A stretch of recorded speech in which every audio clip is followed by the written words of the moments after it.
A problem you may encounter when trying to clock into a process on a work order is running the work order out of sequence.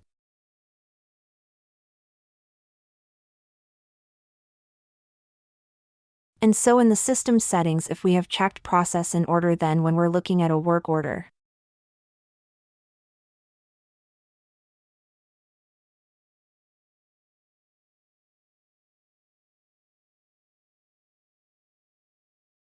I must run the operation for the laser and have it completed before you can clock into the deburr.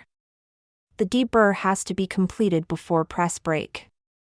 And so I'm going to demonstrate, since we have the settings set to process in order, what happens if you try to run this work order out of order.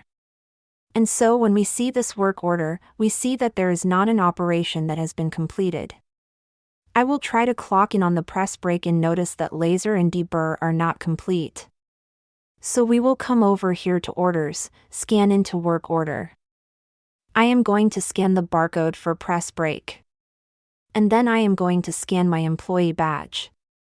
And we will see that we get a notification indicating that there are previous operations that are not complete, and so it has not clocked me in.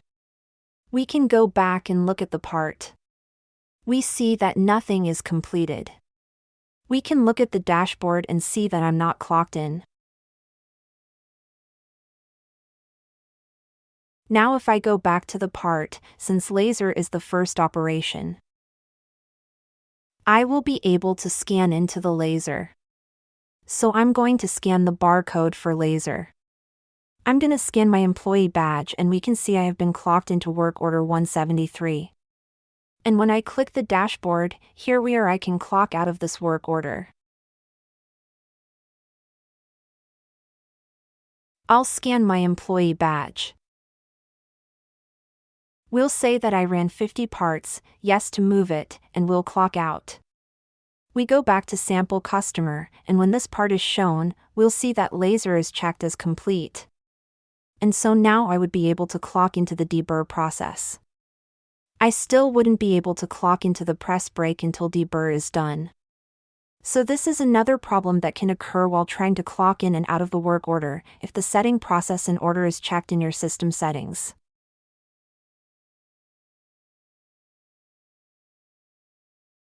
And you try to process the work order out of order or skip a step.